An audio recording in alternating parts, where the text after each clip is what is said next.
Hi friends, എല്ലാവരും സുഖമായിട്ടിരിക്കുന്നു എന്ന് വിശ്വസിക്കുന്നു. ഇന്ന് ഞാനൊരു ചെറിയ വീഡിയോ ആയിട്ടാണ് വന്നിരിക്കുന്നത്. നമുക്ക് നോമ്പൊക്കെ വരുമല്ലേ, നോമ്പിന് മുമ്പ് നമുക്ക് കുറച്ച് സാധനങ്ങളൊക്കെ റെഡിയാക്കി വെക്കാനുണ്ട്. അതൊക്കെ റെഡിയാക്കുന്ന വീഡിയോ ആണ് ഇന്നത്തെ വീഡിയോ. എല്ലാവരും കാണണം, സപ്പോർട്ട് ചെയ്യണം.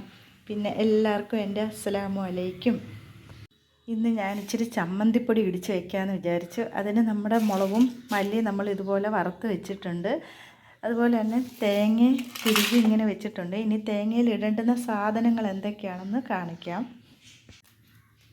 എല്ലാവരും ഇടുമോയെന്നറിയില്ല. ഞാൻ ഇച്ചിരി അരിയുണ്ട് നമുക്കിങ്ങനെ വറുക്കാൻ വെച്ചിട്ടുണ്ട്. അത് വറുത്തിട്ട് കാണാം.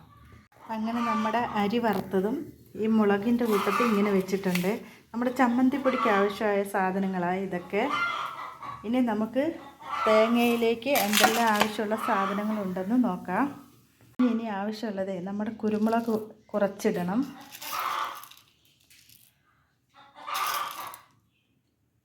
കുരുമുളക് കുറച്ചും പിന്നെ വെളുത്തുള്ളി ഞാൻ 2 കഷ്ണം ഇടും. അത് ഞാൻ ഇട്ടിട്ടുണ്ട് ഇതിലേക്ക്. അങ്ങനെ ഇത്രയും സാധനം ഇട്ട് നമുക്കൊന്ന് വറുത്തിട്ട് വരാം. ഇതൊക്കെ ഞാൻ അടുപ്പിലാണ് ചെയ്യുന്നത്. ഭയങ്കര ചൂടുണ്ട് അടുപ്പിൻ്റെ. അതുകൊണ്ട് കൂടുതൽ വീഡിയോ ഒന്നും എടുക്കാൻ പറ്റില്ല, ഫോണും ചൂടാവും. അങ്ങനെ വറുത്തിട്ട് വരാം. ഇനി തേങ്ങ ഏകദേശം ഇത്രയൊക്കെ മൂത്തിട്ടുണ്ട്. പണ്ടൊക്കെ ഞങ്ങൾക്കൊക്കെ നോയമ്പൊക്കെ വരുമ്പോൾ ഭയങ്കര ഉത്സാഹമായിരുന്നു. കുറേ സാധനങ്ങളൊക്കെ ഉണ്ടാക്കി വെക്കാറുണ്ട്. അങ്ങനെ ഞങ്ങൾ അതൊക്കെ കണ്ടാണ് നമ്മളും വളർന്നത്. അതുകൊണ്ട് നമ്മളും അതൊക്കെ ചെയ്ത് വെക്കാൻ ശ്രമിക്കാറുണ്ട്. ഇപ്രാവശ്യം അത്രയൊന്നും നടന്നില്ല. അത് ഹോസ്പിറ്റലിൽ പോക്കും ഒക്കെ ആയിരുന്നു. അതുകൊണ്ട് അത് നടന്നില്ല. പിന്നെ ഇന്നലെ ഞങ്ങൾക്ക് ഒരു പണി വന്നു. വെള്ളമില്ലായിരുന്നു. അങ്ങനെ അതും ബുദ്ധിമുട്ടായിരുന്നു. അങ്ങനെ കുറേ ബുദ്ധിമുട്ടുകളായിരുന്നു. അതുകൊണ്ടാണ് വീഡിയോ ഇടാനും പറ്റത്തില്ല. ഞങ്ങളുടെ കുഞ്ഞിലൊക്കെ ഞങ്ങൾക്ക് നോമ്പൊക്കെ പിടിക്കാൻ കുറച്ച് മടിയൊക്കെ ഉണ്ടായിരുന്നു കുഞ്ഞിലെ. അപ്പോഴും ഞങ്ങളുടെ വാപ്പുമ്മ ഞങ്ങൾ പൈസയൊക്കെ തന്ന് ഇത്ര നോമ്പ് പിടിക്കുന്നവർക്ക് ഇത്ര രൂപ തരാം അങ്ങനെയൊക്കെ പറയുമായിരുന്നു. അങ്ങനെയൊക്കെ പറഞ്ഞാണ് ഞങ്ങൾ നോയമ്പ് പിടിച്ച് ശീലിച്ചതും. വാപ്പുമ്മ ഞങ്ങളെ അങ്ങനെയാണ് വളർത്തിയത്. ഇപ്പം ഞങ്ങളുടെ കൂടെ ഇല്ല, ഞങ്ങളുടെ വാപ്പുമ്മ മരിച്ചു. അല്ലാഹു ഖബറിടം വിശാലമാക്കി തീർക്കട്ടെ, ആമീൻ. പിന്നെ പണ്ടൊക്കെ നമ്മുടെ പാപ്പമ്മമാർ പറയുന്നത് നമ്മളൊക്കെ കേൾക്കുമായിരുന്നു. ഇപ്പോൾ ഉള്ള തലമുറയിലെ മക്കൾ അത്ര കേൾക്കുന്നുണ്ടോയെന്ന് ചോദിച്ചാൽ ഇല്ലെന്നേ എനിക്ക് പറയാൻ പറ്റൂ.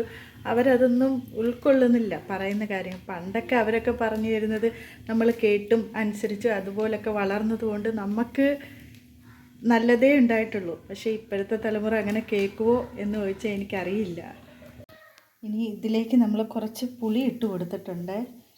ഇട്ട് കൊടുത്തതൊന്നും ഞാൻ വീഡിയോ ആയിട്ട് എടുത്തില്ല. പുളി ഇട്ട് കൊടുത്തിട്ടുണ്ട്. അത് കഴിഞ്ഞ് നമുക്ക് വേണ്ടത് കുറച്ച് ഉപ്പാണ്. ഉപ്പും കുറച്ച് നമ്മളിങ്ങനെ ഇട്ട് കൊടുക്കാം. ആവശ്യം അനുസരണം ഇട്ട് കൊടുത്താൽ മതി. നോക്കിയിട്ട് നമുക്ക് ബാക്കി പിന്നെ ഇട്ട് കൊടുക്കാം. ഇനി ഇത് രണ്ടും നല്ലതുപോലെ ഒന്ന് യോജിപ്പിച്ചെടുക്കണം.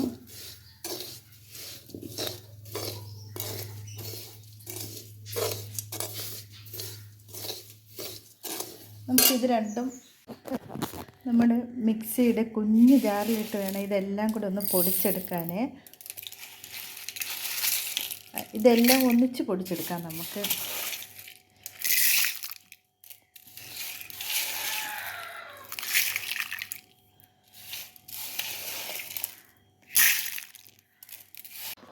അങ്ങനെ നമ്മൾ ഇതിത്രയും പൊടിച്ചെടുത്തിട്ടുണ്ട്. ഇത് നമുക്കിതിലോട്ട് ഇട്ട് വയ്ക്കാം. എത്ര പേര് ഇങ്ങനെ ചമ്മന്തി ഇടുമെന്ന് എനിക്കറിയില്ല, ചമ്മന്തി പൊടിച്ച് വയ്ക്കുമെന്ന്. ഞാൻ ഇങ്ങനെ ചമ്മന്തി പൊടിച്ച് വയ്ക്കാറുണ്ട് നോമ്പിനൊക്കെ.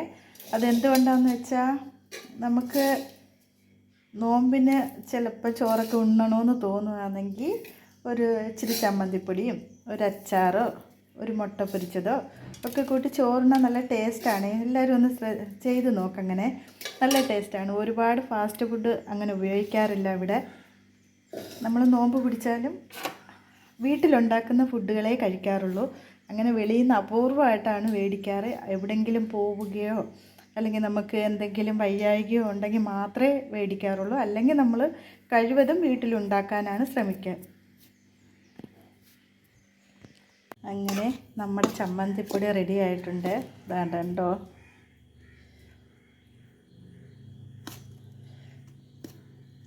നല്ല ടേസ്റ്റാണ് കഴിക്കാൻ, നല്ല ടേസ്റ്റുണ്ട്. എന്താണ്ട് നല്ല ടേസ്റ്റൊക്കെ ഉണ്ട്. ഇങ്ങനെ നല്ല ഇതായിട്ടിരിക്കും, ഒട്ടിയൊന്നും പിടിക്കാറില്ല. നമ്മൾ ഈ അരിപ്പൊടി ഇച്ചിരി ചേർക്കുമല്ലോ, അരി വറുത്ത് ചേർക്കുന്നത് കൊണ്ട്. അങ്ങനെ നമ്മുടെ ചമ്മന്തിപ്പൊടി റെഡി ആയിട്ടുണ്ട്. ഇനി ഇത് നമുക്ക് മാറ്റി വയ്ക്കാം.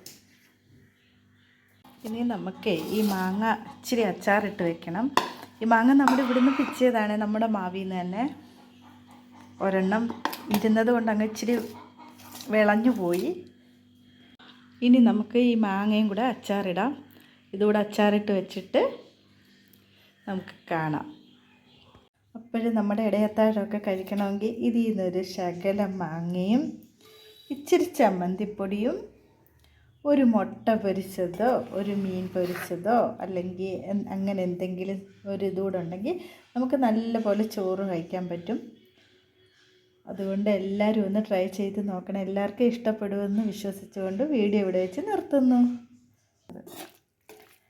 അപ്പോഴെല്ലാവർക്കും വീഡിയോ ഇഷ്ടപ്പെട്ടെങ്കിൽ ലൈക്ക് ചെയ്യണം, ഷെയർ ചെയ്യണം, സബ്സ്ക്രൈബ് ചെയ്യണം. അപ്പോൾ ടാറ്റ, ബൈ ബൈ, ഓക്കേ.